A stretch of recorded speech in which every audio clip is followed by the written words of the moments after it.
Happy New Year, everyone. Welcome back to the Food Court by DSG. Here we are in 2026. So excited for what's ahead. Um, Thank you for those who've been following us and tuning in. I'm Michelle Wollenzien, your host. Today we have a great guest, a student of Iowa State. Her name is Aspen Howard.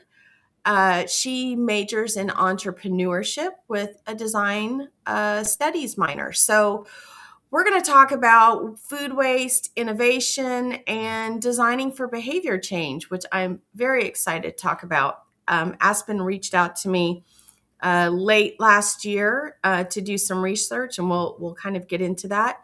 Welcome, Aspen. Thank you so much for coming. Yeah, thank you so much for having me, Michelle. I'm so happy to be here and ready to bring in 2026. Yes, absolutely. And you are home on break right now, is that right? Yes, soaking up break. We have about a week and a half left, so spending lots of time with family and friends and just relaxing before the hectic semester starts again in the spring. That's right. Soak it up while you can. Yep. Before we get into your work, why don't you just give us a quick version of who you are and what you're studying? Yeah, so as you mentioned, is Aspen Howard. I am a junior at Iowa State University, and I'm majoring in entrepreneurship with a minor in design studies. So I really value creativity and anything that comes with creativity. Art is one of my big passions. Actually, one of my little winter break activities has been scrapbooking. That's something I've been getting into more recently. I love to paint. I play the flute and the guitar, so some musical hobbies as well.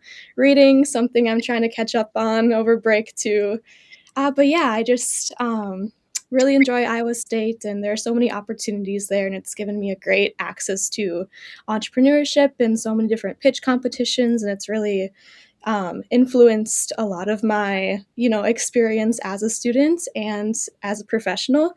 And in fact, one of the things that I did recently through entrepreneurship and Iowa State was a study abroad program, which happened last spring, and that was very influential as well. I met so many great people, and it really transformed my life, as everyone always says about study abroad. And where did you study? Yeah, I went to, well, it's actually kind of funny. So I did two different study abroad programs. The first was a 2 week trip to Tanzania, Africa, which is up in the east. And this was a program that was through Iowa State. It was called the Business for Global Good program. And pretty much we got paired with female entrepreneurs and we gave them business advice, a lot of things related to marketing, LinkedIn, some of those elements. And we were taking a finance course as well. So we tried to apply some of our skills and knowledge that we learned from that half semester class as well when we went abroad. And then from there, I stayed in Africa and I traveled alone to Botswana, which is just above South Africa. Yeah, and I stayed there for a semester. That was my semester-long program studying abroad. So I stayed with a host family. Shout out to Nadi and Pauko. They were amazing, and they're like my Oh, family now. So yeah, I met incredible people, and everyone was so friendly. It was amazing. what an incredible experience. And that experience is it just shapes who you are when you have an Yeah. experience like that. So I think everybody should get abroad, and the earlier the better. So do you see yourself going back? Oh, I'd love to go back. 100%, I will be going back someday. I mean, I have local friends who go to the University of Botswana. That's where I studied. So, of course, I want to see them again sometime in my host family. But, like you said, studying abroad is such a transformative experience, and it can be very overwhelming and uncomfortable. But as soon as you do it, when you come back, the reward and the confidence you gain from it is like nothing compares. So I feel like I've changed so much just from, before sophomore year in the spring and then, coming back home. So I encourage anyone who's even slightly considering it to take that risk because it really changed Very, my life for sure. it is. It's very, you have this feeling of empowerment, don't you? When you Yeah, when you absolutely. overcome all of the day-to-day challenges, inconveniences, um, barriers, and different Mhm. cultures. So good for you. I mean, that's very exciting. So yeah, you're majoring in entrepreneurship with a design study minor. So, you know, talk about what pulled you into that direction. Yeah. So initially, I actually declared as a marketing major. And then I am a very indecisive person. And so my freshman year, my parents know I was like going back and forth, like, oh my gosh, I don't know what I want to major in. This doesn't feel right. I considered so many different options. But then my fall semester of my freshman year, I saw a sign for something called the Food Insecurity Challenge. And this was pretty much like a pitch competition where you join a team and then you work to develop some type of solution that reduces food insecurity in the community or anything related to food insecurity. So it could be waste, a lot of like the supply and transportation, like some of those things as well. And I was going back and forth, once again, indecisive on whether I wanted to participate in this because I was still a freshman, new to college, kind of shy at this point, not really sure what I wanted to do. But then I started seeing this is kind of a funny story, but I started seeing hearts everywhere. So when I say I see hearts, it's like, for example, I was eating a bowl of cereal in the dining hall and I looked down at my cereal and there was like a little heart shape, like cereal grain, I guess you could call it, in my cereal. And then I would walk around campus and I would be walking and like looking at the ground and I'd see a heart shaped rock. But a lot of these hearts were showing up in food that I ate. So, like rice grains, like anything really. So I kind of took that as my sign, like, okay, let me try this food insecurity challenge. I'm seeing hearts in food. Like maybe there's some correlation there. Yeah. So I took the risk and I signed up, and then I started participating in more and more pitch competitions. I did the Des Moines Techstars startup um, competition weekend, and after that, I'm like, okay, I'm kind of all in on entrepreneurship. This is, takes creativity, problem solving, a lot of things I enjoy about it. So I switched my major. Very cool. Very cool. It's all about seeing the hearts and knowing it's a sign. It's kind of one of those when you watch cartoons as a kid and you see somebody like they look at somebody and they see the shape of a turkey because they're hungry, right? Exactly, yep. It would be a different story if I saw Yeah, turkeys everywhere. well, that's true. That's true. It could be a sign. So, all right. So, Aspen, you participated in the Food Insecurity Challenge in your freshman year. What made you sign up? I know you talked about seeing the heart shapes everywhere, and taking that as a sign. And tell about how that experience taught you about food insecurity as well. Yeah, so when I participated freshman year, like I said, I saw these hearts everywhere. So that gave me that extra little boost to take the risk and sign up, even though I was a little bit scared to do it. But I got paired with a random team and we came up with some solution. And then we presented that in a 5-minute pitch. But then that initial participation in the Food Insecurity Challenge kind of started my whole like entrepreneurship journey, and I started turning around a lot of different solutions and ideas in my head about food insecurity, about food waste, because it's something that I have realized I'm very passionate about, and that's been the case ever since I was little. And so I actually participated in the Food Insecurity Challenge again my junior year in the fall, so this past semester. And we once again had a random team. We came up with a solution, and this one I was pretty proud of. It took a lot of back and forth, and it was happening during a very busy time in the semester. But my team came together really well, and we brainstormed ideas and put together a concept. And we actually got runner up in the competition, which is super exciting. Ooh. But pretty much, yeah, pretty much our whole idea was a program called Give a Bite. And the idea is that it is meant to incentivize customers to donate their money and donate food by creating a more emotional connection and making the like conceptualizing the concept of donation, so making it something that's more tangible. So pretty much we paired a local restaurant in Ames, Iowa, which is where Iowa State is located, to a local nonprofit, just by random proximity, that type of thing.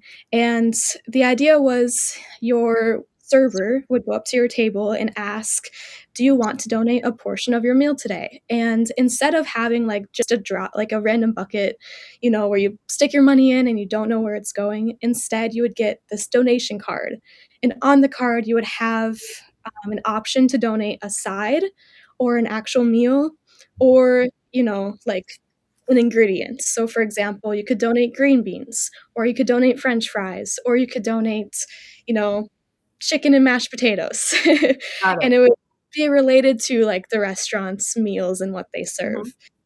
But pretty much, so instead of, just giving you like a dollar amount, like donate $10, donate $5, it creates that pathway between like the actual food that you're donating and the money that's being donated. And so the idea was that people feel more incentivized to donate when they know where their money is going. And that was the whole premise of our program that we created. Yep.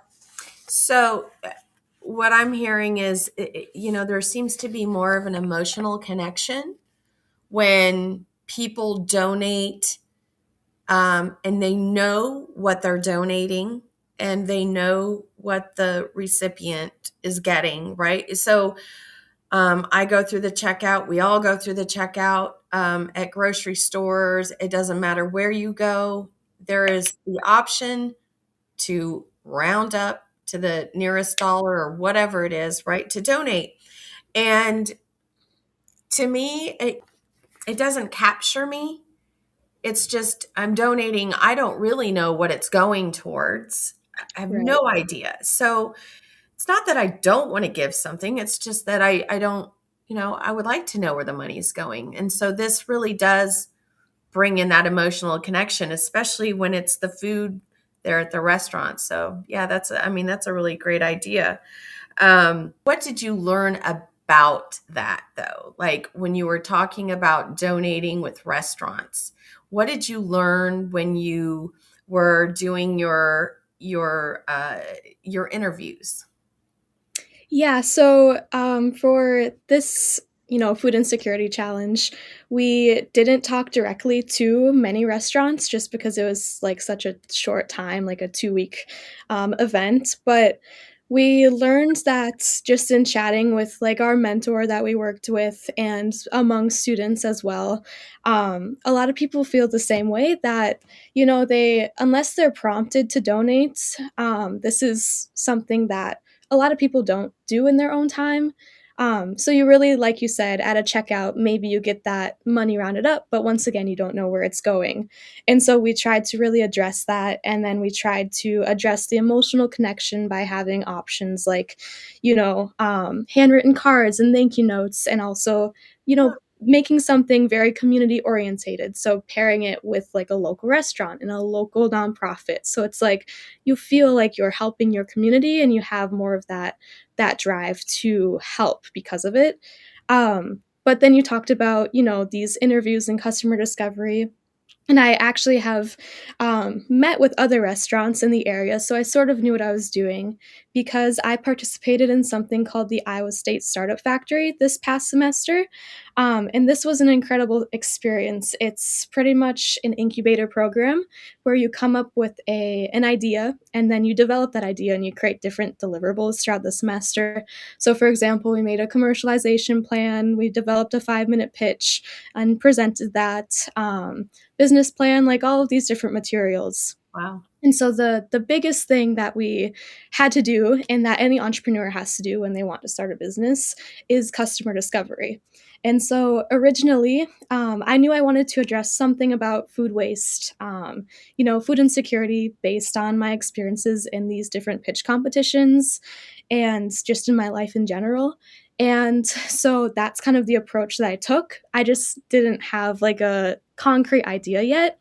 And so Originally, I just went on a whim and I started with commercial kitchens. And that's when I spoke to quite a few in Ames, actually. And I learned about their experiences as maybe like managers or owners of the restaurants, their waste, their food safety, which you have a lot of knowledge on as well. And that's when I actually talked to you because I Yeah, was reaching out to people on LinkedIn and trying to get as much information as I could to help me, continue down this path of developing my idea. yeah, that was a very fun experience on my end. So, honestly, when you first reached out, I get a lot of spam on LinkedIn, and I thought, oh, I'm getting spam. Like, Here we eventually, go. here we go. And I thought, oh no, I can't just ignore this student. This isn't spam. So I'm glad I didn't. And but that's how Aspen and I met. She actually reached out to me and did this interview or survey, and it just fascinated me. And then once I started the food court, I thought I would love to bring you in and just for you to share, your experience as a student, and of course this. So yeah. So what were your takeaways from the interviews? Yeah, so initially when I started with the commercial kitchens, I thought food waste was such a huge problem in restaurants. I mean, you hear about plate waste, and that is still a very huge problem, but a lot of that is, on the consumer end. So that's um, you know, not to pin it on the consumer, but it's sort of the consumer's fault, Sure, right? Like they get the food, it's theirs now. You can't like return that. It's up to you how much you eat and what you take home and yada sure. yada. Um, but when I was talking like behind the scenes in the back of house, I realized that a lot of the owners and managers told me that there's such a low profit margin in restaurants. Like it's a very hard industry to be a part of, and because of that, they are actually very conscientious about, how much they waste and regulating their food and bringing in food safety. It's like such a huge thing for them. They have very strong regulations on, they can only keep food for, I think, 7 days. And after that, they have to get rid of it and everything has to be labeled and everything has to be recorded and monitored at like specific temperatures. And so ultimately, I just realized there's not as big of a problem in commercial kitchens as I initially thought. So these regulations kind of push me towards more of the like residential side, as well as just realizing that there's maybe more room to make a greater impact there. And, it's an industry, commercial kitchens, restaurants that's, already pretty established. So it's a bit harder to get into and like work your way through the systems and, applications that already exist. So it'd be much more harder for like a startup to get involved. Hmm. Hmm. That makes a lot of sense. I think you brought up a good point that it really is up to the consumer what to do with the food that is when it's on the plate. Um, One thing I've noticed, just something I want to point out is, well, the United States is known for, how plentiful in food we are, right? Mhm. And just in my experience, I've moved around most of my life, but as an adult, I lived for probably 30 years in Texas, and I've Mm. moved around. But I know when I lived in Texas, I didn't realize how big the portions are there until I moved to. I lived in California. Moved to Iowa. It's just the portions are more average here in Texas. I mean, everything is about being bountiful Mm. and so there's the restaurant side of it, but there's also the consumer side. Like, what are you going to do with that food when you don't eat it? So that's a great point, though. So let's talk about the regulations. And that was, why you reached out to me to talk about food safety. Mhm. And can restaurants and food establishments safely donate food? Yes, they can and they do. But a lot of times, those establishments want to push the boundaries of what can be donated or what can realistically be safely donated. So Mhm. there are some foods that, breads, non-perishable foods are pretty much uh, they're standard. There's really make sure that they're safe, wholesome, no bulging in cans. But when we start getting to the perishable foods, such as restaurant type meals that are served hot, now they have to be cooled down within a certain time frame before they are donated. And that's where the regulations, or it actually takes more labor for the food establishment, because now they have to monitor that product. They have to make sure it's labeled, dated, and that's where it becomes a challenge. And like you said, the profit margin on that is very low. Is that what you're saying? Yeah. Right, yeah. And would you say, I mean, you considered or you just mentioned that there are a lot of specific regulations they have to follow when they donate food. Do you think a lot of people are knowledgeable about this? Like, do people in restaurants know, or is this more like your expertise or like anyone in food safety? Well, when they donate, I mean, they do go through a donation program, and the donation program may or may not provide the guidelines. Um, I do think businesses know, but the people who may actually be executing it haven't been properly trained. And Mm, so I think that there is a gap, not not with all establishments, but when in restaurants and grocery stores, there's a lot of turnover. So the person that may have been trained normally handling that product might have somebody new come in that hasn't been properly trained. And it just seems that there seems to be a breakdown somewhere. But sure. but they should be aware. If they're donating food, and this is what I always say, donating food is important to.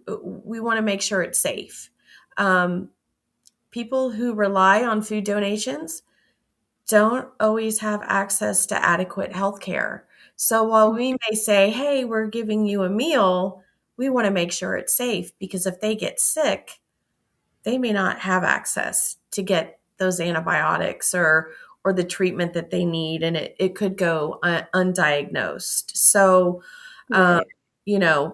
it should be handled safely as food that was being sold. There's no different, regulations for donated food. So, Right. what, and I guess, what did you learn about how tightly restaurants manage their food? Like, what did you gather from that? Yeah, I found when I talk to restaurants that there is pretty tight management. Like I mentioned, they have to monitor like their fridge temperatures, and they have surprise like visits to check on their food safety and restaurant safety, and so they kind of have to keep their um, things going and things properly working at all times because you never know when you're going to get that inspector visit. And so I think a lot of restaurants, do pretty well with this at making sure that they follow food safety, and at the end of the day, like, it affects their business if they don't, like, they can't be Yep. getting customers sick, otherwise, guess what? That low profit margin's gonna really shrink. So they really have no choice. They're kind of, um, stuck and, I guess, sort of forced into maintaining good food safety and proper regulations, which is good in many ways. Yep. And uh, so food safety really, food safety professionals, we have this inside joke that's really not so inside, but we always say that everybody in operations says, oh, food safety is the roadblock, right? Um, Mhm. but this is actually where, food safety limits good intentions. And I think the mindset is we have all this leftover food, let's just donate it. But again, there are regulations. You just because you're donating it doesn't mean that it follows a different regulation. And so Right. it really does limit donations because there's labor involved for that extra food. It's not really as you go, it's what's left over, right? So, Right. um, so with that, you started with commercial kitchens and restaurants, and then you pivoted to homes. And Mhm. talk about, um, you know, let's talk about how did that happen, and what does that look like? Right. So I started in commercial kitchens. I just eventually concluded through my customer discovery, which is, all part of the customer discovery process, that it's going to be very not it'll be much more difficult to get into commercial kitchens because they already use so many different programs. So you'd have to integrate with a lot of the existing like applications that they use and processes that they use. And I just thought that from the consumer lens and after interviewing a lot of regular everyday people like you and I thought there's more room for opportunity in residential homes. And, even growing up, it's something that I've experienced in my own home. We waste an embarrassing amount of food in my household. And it's something that always made me feel guilty as a kid and still makes me feel guilty now. And so that kind of led to my transition to residential homes. And so eventually I started talking to more and more people. And I found that a lot of consumers struggle with this, especially if it's a multi-person household and that household has kids, especially younger kids. A lot of kids, however many kids you have, it's more difficult to manage food when there's multiple people living in the home. And that's kind of the problem that I began to address after that. Yeah, that's interesting. I agree with you. In my case, my kids are grown. There's only two of us, my husband and me in the household, and I cook almost every day. So I shop, and I'm still have that problem. But Mhm. I am learning how to um, expand my creativity with the ingredients that I have. And I have to say, Chat GPT, you can put in, I have zucchini, I have ground chicken, I have, all of these ingredients. What can I make out of it? And that has been unbelievable in helping me control my food waste. A lot of it is produce. I always want to make sure I have fruit and vegetables on hand, Mhm. but I don't use them all as much as I Right. think I'm going to. So Yeah. ChatGPT has been very helpful. Yeah. It's a great tool. It You comes in handy. does it helps me use all of my items, and I'll say, this is what I'm thinking of, and these are the only ingredients I have, and it will Mhm. create a recipe for me. So it's fun. Um, when you and I spoke, you talked about food waste um, as a privilege and also as being irresponsible. Would you mind explaining what you mean by that? As food waste is a privilege and it's also irresponsible. Yeah, absolutely. I think, um, feeling like you're able to waste food and you don't have to worry about whether you'll have more the next day or the amount of money that's being thrown away when you do waste is absolutely considered a privilege. There are some people out there who aren't as lucky and they don't know whether they're going to have a meal the next day, and they have to, out of necessity, eat everything on their plate, and they have no waste because they have no choice. That's the life that they have to live. And so for other people, being able to waste that food and not feeling guilty about it, is something that you should feel very grateful for. But even still, it's something that you should have or you should challenge yourself to work on. I think in a lot of ways it can be considered irresponsible to waste that much food because at the end of the day, when you think about it, food waste is all about management. It's how well you are able to manage the items in your fridge and use it and combine it to make different recipes. It's how well you're able to track everything. So, where in the fridge are your blueberries? Are they forgotten and shoved at the back or are they at the front?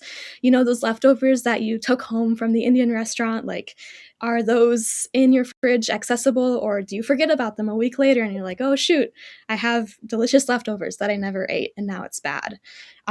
So I think it's just part of your responsibility as a homeowner, as a consumer, as someone who eats food and uses food every single day to know where it is, how you're using it, and how you can avoid as much waste as possible.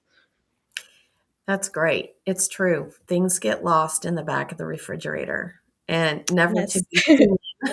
Never to be Yeah. seen. Yeah. And when you do find it, it is a completely different item and covered in mold. Yeah, completely. So, um, Startup Factory. Let's talk about the Mhm. Startup Factory program, and let's talk about the items in the refrigerator and your idea with that. Yeah, absolutely. So, my idea that I eventually developed through the Startup Factory, which is the incubator program, at Iowa State is a lot of concepts relating to what I just explained. So the Mhm. problem of, keeping track of food, making sure it doesn't expire, using it before it expires, coming up with ideas and ways to use your food. And so eventually I came up with this concept. It is a smart device that is meant to retrofit any fridge. So even if you have an older fridge, an older model, like you can still benefit from some of these more sustainable and new technologies instead of, spending Right. thousands of dollars on a brand new fridge that has some of these things incorporated. Um, and so I came up with this idea of a camera that adheres to the inside of your fridge. So it'd stick on the top and it would identify the items that move in and out. And be able to track those items for you. So it would pair with an app, and in that app, you would receive an inventory list so you'd know exactly what's in your fridge at all times. You would get expiration reminders, so predictions on when those berries might expire before they're actually expired, or lettuce, whatever it is. Produce is a really big item that a lot of people mentioned, especially like things like berries too, those expire very quickly. So it would address some of those issues as well. Um, then you could make a shopping list in the app, and it would even give you recipe ideas using AI. So it essentially kind of what you talked about with ChatGPT. It would, pull a lot of the different ingredients you have together and recommend recipes that you can make using those ingredients. Um, and also ideas on how to use leftovers because if you're anything like me, like sometimes you'll have lasagna in the fridge and you just get sick of eating it. It gets boring. You're tired of it. It's old at this point, maybe like a week old, and you're like, it's gonna go bad soon. I really don't want another piece of lasagna because it's my like fifth this week.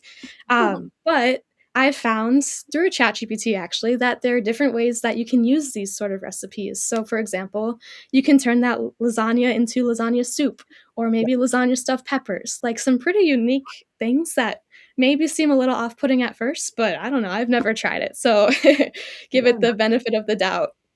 But Yeah. yeah, so essentially it's this smart device that would, help consumers use their food more responsibly, prevent waste. You'd have an impact dashboard so you could feel good about how much money you're saving because you waste a lot of money, over $1,000 each year actually. For like groceries that just get thrown away. And then ultimately, like the environmental impacts, the social impacts, there are a lot of benefits to reducing your food waste. Yeah, I think that's a great idea. And I think it also solves another problem that I know in my household since the beginning of time. There's always somebody in the house that can't find something in the fridge. Mm. Yep. You just have to say it's in there. right? Yeah, And just keep digging. just keep digging because the app says that we have it. So Yeah, I feel right. like that could maybe help with that problem. And I'm curious, would this be something also that would be beneficial in my pantry? I have hundreds of, well, not hundreds, but I have tens and tens and tens, or tons of spices. And Right. sometimes I buy another spice, not realizing I already have one. So, Mhm. being able to maybe use this in a pantry as well helps keep your inventory a little bit more tight. And so then you don't buy things that either decline in quality or expire, right? Absolutely. I think, if we're talking, like, food waste, there's definitely more of an impact in the fridge just because those expire Sure. more quickly, but whereas, like, your pantry management, is also a big issue, and pantry inventory, like, we have stuff hidden everywhere in our pantry, like you said, so many spices, a lot of repeats, so it could be very useful, if you're grocery shopping and you're wondering if you have ginger at home, like, you can check your app and see. So there's a lot of room for growth there, expanding to other areas of the home as well. Yeah. So what I'm getting from this is AI will actually support better food habits Mhm. without it becoming overwhelming, right? And it doesn't have to be expensive. Right. Yeah, that's the hope. I think there's such a fine balance between AI, especially on using it ethically and responsibly as an entrepreneur, as a student, Hmm. and just, in your products, in your app. I think AI can be used to, at least in my case, provide you specific, like a customizable experience and allow you to build better habits based on like the data that you provide um, and instead of just having very general things that don't really apply to you. So it really like can tailor your experience and even notifications, like it can send you like custom notifications. It can recommend custom recipes depending on the ingredients you have in your fridge. So it can in a lot of ways enhance your in-app experience, obviously. But then of course there's a lot of problems with AI. There's the environmental problem on how much water it uses. Mm. um, there's other things to consider, like people do not love notifications, so it's a very fine line between utilizing AI and, not using it too much, so it's still authentic and still safe. Yeah, no, that's very fair.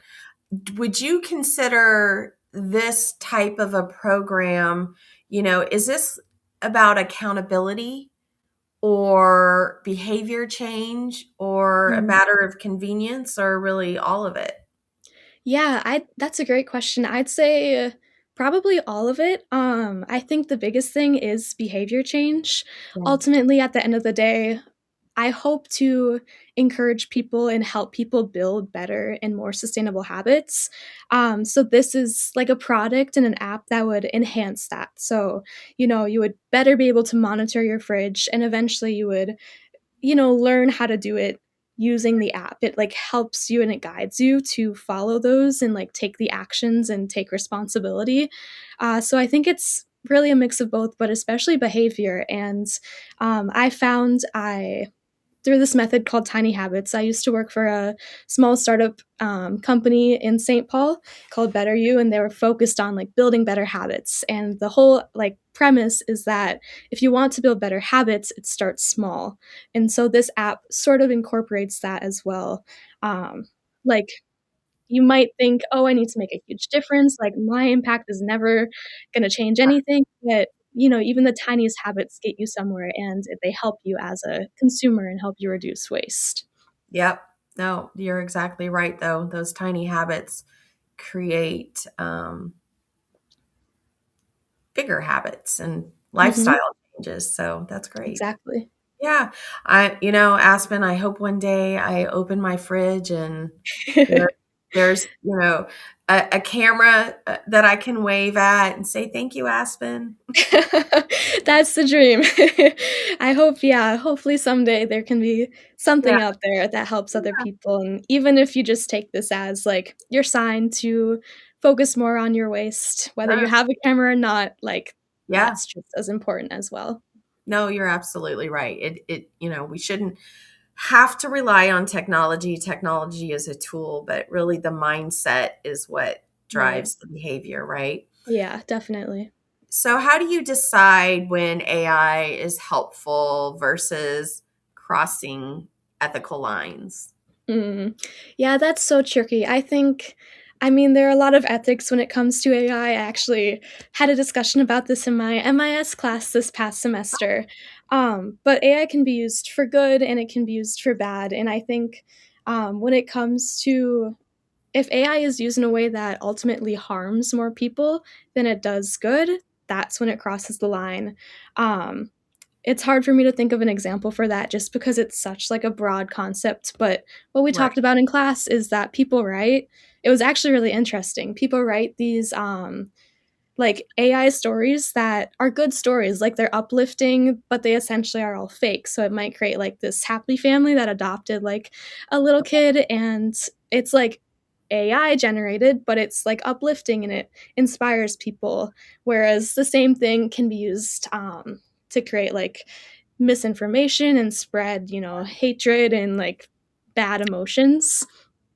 So that's just like a very broad example, but AI can be used in a lot of different ways. And I think when it comes to ethically using AI for a startup in entrepreneurship and as a student, like a lot of those things, if you use AI in a way that detracts from your own sense of self and your own work, that's when it also crosses the line.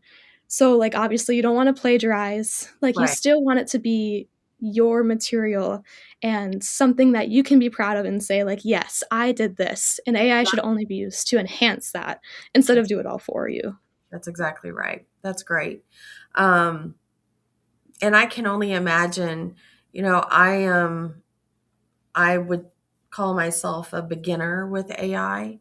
Mhm. So I don't know how to really use AI to its maximum potential. Whereas there are a lot of people that do know how to, probably most people know how to use it and um, have those abilities to possibly cross ethical lines just because if you know how to manipulate AI in a way, I don't know, to get it to do what you want it to do. So that's the only way I know how to put it because again, I put it into my chat GPT or I put in my what's in my refrigerator and I guess I'm using it more like a Google. So Yeah. Yeah, and I think a lot of people use it that way, like, it's great for, like, research, I yes. used it a lot in the startup factory to, like, give me ideas on where to start, like, with Mhm. manufacturing and, like, different parts that would maybe be needed for this camera and like, some sort of estimate, so it is very helpful in many cases, you just have to be careful that it doesn't do all the work for you. Oh, yeah, absolutely. So let's go back to food safety for a second. This is something that when we're looking at the products in the refrigerator, perishables especially, um, expiration dates, you know, came up as a concern in Mhm. that discussion that you and I had, and it was, the expiration dates. This is something that's an ongoing discussion in the food safety community, but how does label confusion contribute to waste? Um, Yeah. is it the sell by, the use by, discard by? A lot of consumers don't know what those mean. Right. Yeah, I think it's all of the above. As a consumer, I know I am confused by all of those expiration dates just because, I mean, they sound so similar. And of course, items in your pantry, like they're made to last a long time, they're made to have a long shelf life. And so you just wonder, like, at what point does it like pass that line? At what point is like the best by date truly when you should throw it away, or like, am I going to survive if I eat this like canned food that's well beyond its expiration? And I think it's hard too in your pantry because you have so many items and they have such a long shelf life that you don't closely monitor it. So I know we'll find like cans of, I don't know, black beans that are like 5 years old. Like it dates back to my childhood, like 2006. I'm like, oh my gosh. So Are you it's just, constantly lecturing your family on? oh yeah. Usually when I get home during break, I'm always the one like digging through the pantry and the fridge and like finding the expired stuff. I'm like, hey, mom, dad, I found this like sauce bottle that's like 10 years old. Do you think we should throw it away? Obviously, the answer is yes at that point. But it's like, how do you really know when to throw stuff away and what's safe Right. to eat? And of course, a lot of people are scared to eat anything past the expiration date, especially when it comes to fridge items, because Yep. there is that health risk. So I Yep. just wish there was more education or like regulations on that. I think we all do. Yeah.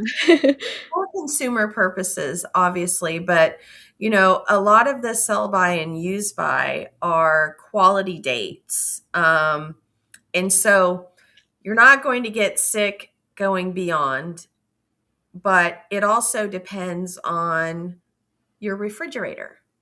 How cold is your refrigerator? If you have produce that isn't um, covered or contained, how Mm. clean is your refrigerator? So it all has to do with, it doesn't all, but really the cleanliness of your refrigerator and how cold it is will determine just how long past that use by or sell by date. When you see discard by, that's more of a food safety. Like don't, don't use it past. And it doesn't mean that you will get sick, but there's a food safety recommendation. Mhm. So there is a difference between the quality and food safety, and it can be very confusing for food safety professionals as well. So I think we are all looking for uh, continued guidance around that. But that's Right. a great point. And so when it comes to that, though, we talk about responsibility. Where does responsibility sit between the consumers and systems? Like consumer starts, where does the responsibility start with the consumer versus the food establishment where they bought the food? Right. I mean, ultimately, I think when it's that handoff occurs, so when you own a product, when you own the food item, that's when the responsibility shifts. But of course, there's a lot of gray area too, like between that transition period and then just gray area in like not being educated and not knowing as a consumer a lot of these things about like expiration dates and food safety and even like options on donating food, donating money, donating, like composting, a lot of those things too. Yeah, There's yeah. just like so much education that's involved. And I think food waste in general is something that isn't talked about as much as it should be, considering it's such a massive problem. No, you're right. I think it is. It's sometimes we're ashamed of how much food we waste, and Hmm. so it's not a discussion. I think it can be uncomfortable to know that probably most of us, I could be wrong, but most of us waste food to some extent. Hmm. But you are right. Once the food is in the customers, really even in the basket at the grocery store, Yeah. um, they're responsible for that food even if they haven't yet purchased it. If they plan on purchasing it and you're spending 3 hours in the grocery store or having lunch at the cafe, that product at some point starts, especially the perishable and frozen Hmm. items, they're not, they start to change in temperature, and with frozen that can affect the quality, and also with perishable it can start to affect, or refrigerated, it can start to affect the food safety part of it as well. So, we, on the manufacturing side, there's very strict regulations. So that way it's absolutely safe when it reaches the consumer. But Mhm. once it reaches the consumer, if they're driving around in their hot car in July with a car full of groceries, they decide they want to go see a movie and have dinner.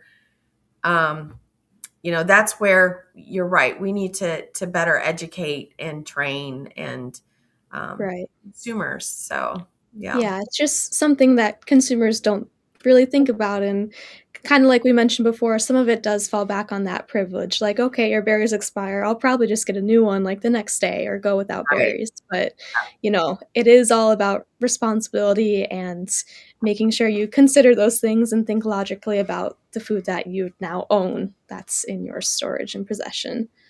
Aspen, you have now just resided just a little spot in my brain about food. So just so you know, Yay. you're there now.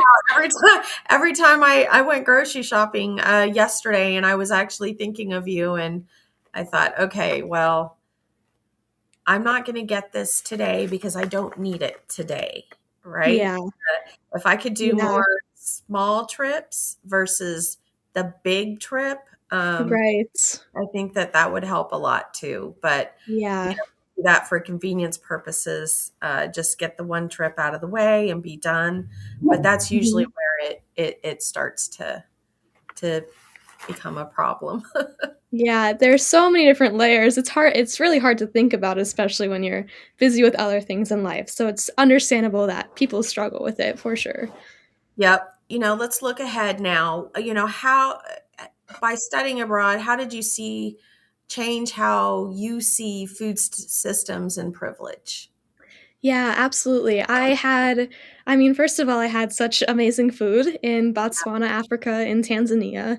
But I think being with the host family also really helped me to better understand their culture and their way of living. And so I saw how like tightly they use food, and really in Botswana and Africa they use every part of the animal. I had some wild adventurous stuff like chicken livers, caterpillars, a lot of like chicken gizzards, like a lot of interesting parts of the animal Uh-huh. that we traditionally wouldn't eat in the United States. And I know other places around the world do the same, where they eat those like Yep. less, I don't know what the word is, just Yeah. items that you wouldn't traditionally eat or Sure. think to eat. Sure. Um, so I think seeing that first of all led me to believe like, okay, they really, value the animals that they're eating, the food that they're harvesting, which is very admirable to me because that's something I try to do as well. Like obviously that's a part of waste. Hmm. And so they have a lot less waste compared to, throwing away parts of the animal. And then just like in the fridge itself, in the home, I think America, like you mentioned, like we have such large portions and we have so many options of like things to buy and, so much storage in our fridges to like hold all these things that we think we want. And I think in Botswana, my host family did a really great job at better managing that. And so we only had like the items that we needed and that we knew we would eat in our home, Hmm. um, which also like really inspires me to eat more considerably like that and to make those habits and make those choices on what I truly need versus what I don't really need and what's just a temptation, if that makes sense. Yes. Yes, it makes a lot of sense.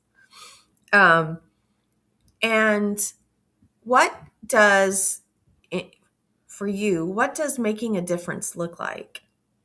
Yeah. Oh gosh. I think making a difference is really, like I mentioned before, it's the tiny things. It's the small habits, the small impacts you can make on people, on actions, on, ways of thinking, and I think that's, at least for me right now, the biggest way I wanna make a difference.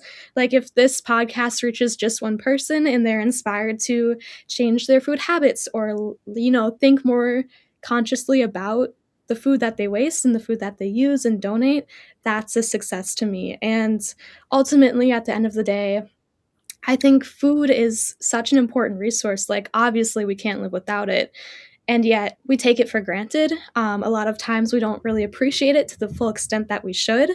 And so, even if it's just taking a minute to look at your meal and say, I am grateful for this, like, not only did I pay for this and work hard for it, like, someone harvested it, it came from somewhere, and now I'm own it, like, I'm using it, I have the privilege of eating it. And so, just celebrating those, smaller moments as well, and really appreciating it and everything that was involved in getting your food is a big way you can. Yeah. That's what difference looks like to me. I'll never forget, I was in my mid-20s and I was managing a restaurant in Austin, Texas. And I was talking to a customer, and she told me that her philosophy on food was eat to live, not live to eat. And, Mm, a lot of us, I love food. I love cooking. I love food bringing families together. I'm very mhm. passionate about food. Um, and so sometimes I have to rewire my brain, right? Eat to live, don't live to eat, because everything I do has food involved in it.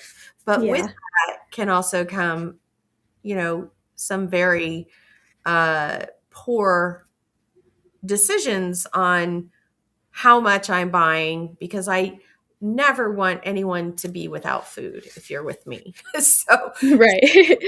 so I need to manage that better. And just so you know, you've already like one person. I'm not one person Aw. that sharing. Thanks, Michelle. I know there will be more, but I do want you to know that it's been really, really great talking to you and getting to learn more about you. Um, so, what do you hope your future self followed through on? Yeah, wow. I'd say I'd want my future self just to keep trying. I think that's the biggest thing. Obviously, there are a lot of unknowns when it comes to being an aspiring entrepreneur, even being a student, finding internships, looking beyond graduation, like where is life going to take me? And so I think I just want my future self to not lose sight of this dream I have to make an impact, to make the world a better place, to help people and encourage people to reduce their food waste and their food insecurity. Um, and so I think as long as I find some way to, bring people to that mission and whatever other missions I, feel inspired to take on in my life, even just spreading goodness and kindness and making the world a better place. Like, I just hope my future self never loses sight of those feelings, especially when the world can be a little chaotic sometimes and there's a lot of heaviness. I think holding on to that good is something I never want to lose sight of. I think too is if you continue to travel abroad. I've always found from my experiences from traveling and living abroad is having a different perspective Yes. does bring you back to um, following through, right? Hmm. Sometimes you need to get out of the everyday and gain a different perspective. And that's always what keeps me motivated and keep moving forward is Hmm. I like, as much as I love stability and routine, I also like gaining a different perspective, and that's something Yes. that keeps me motivated to Yeah. follow through. So Yeah, anyway, it's one of the amazing things about studying abroad, and yeah, you just learn. There's so much out there to learn, and a lot of that. If you have the means to travel, like that is the best way to do it because you really can dive into another place, people, and just experience new things. And that's what we should be doing in life: learning and experiencing as much as we can. I agree. All right. So it's that time.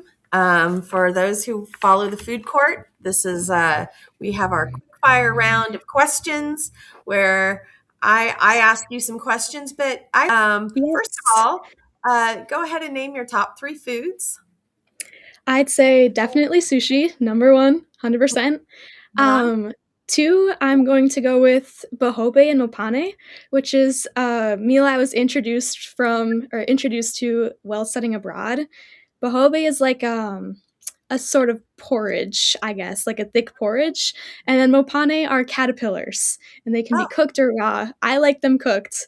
I know oh, it's very crazy, but it's like such an interesting meal, and I actually learned to really love it, even though I was scared at first. what do you dip them in a sauce or Yeah, there's oh cream? gosh, I wish my host mom was here so she could explain it to you, but it is cooked with some sort of sauce. There's some flavor to it. And then you eat the mopane worms with the bohobe, and you traditionally use your hands and you like kind of scoop it all together and then eat it like that. Very So it really grew on me throughout studying abroad. I'm kind of craving it sometimes, not gonna lie. Yeah, I know. And good. then for my third thing, I would say Lox Bagels. My boyfriend lives in New York, and he introduced me to Lox Bagels, and I obviously love fish. I love salmon, so they are delicious. He bring you bagels?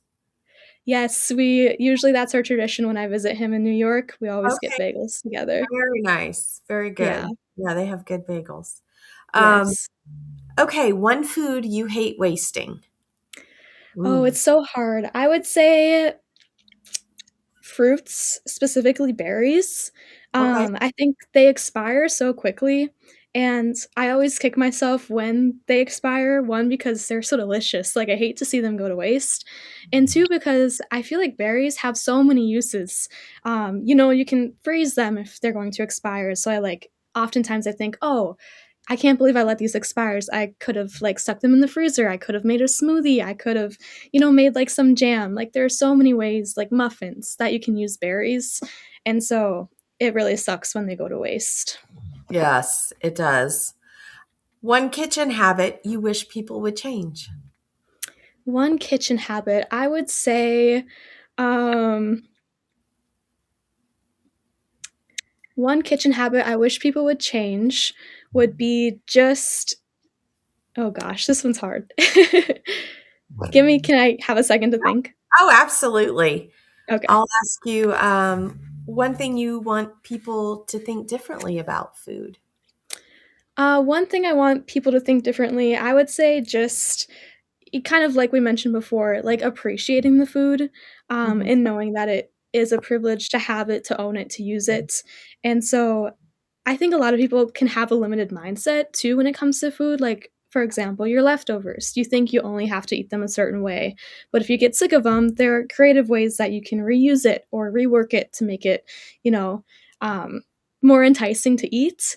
And same for like foods that are going to expire. Like, you can make some sort of like stir fry with all of your veggies that might go bad soon. Like I mentioned, a smoothie with all of your berries and even your vegetables. Like, I think people should try to be more adventurous with their food. There are a lot of, even Mhm. myself, there are so many different uses out there that we just don't consider. Yes, I agree. I love playing with food and experimenting and cooking different cultures of food Mhm. and doing it the traditional way instead of the the easier method. So I actually make it all very complicated, but it's a Mhm. hobby to me. Um, and uh, if you don't have it, that's fine. Your one kitchen habit you wish people would change? So there's this idea related to food waste called first in, first out, and it's Mm, such an easy switch that consumers can do in their homes, whether you I have a camera or not. And so if you don't know what it is for people listening, pretty much it's this concept where your oldest products should be, or your oldest items should be at the front of your fridge, and the newer stuff should go behind. So, for example, when you grocery shop, you should take time to organize your fridge or your pantry in a way that pushes like those last week's grocery items to the front. So you use those for first because they're going to expire sooner.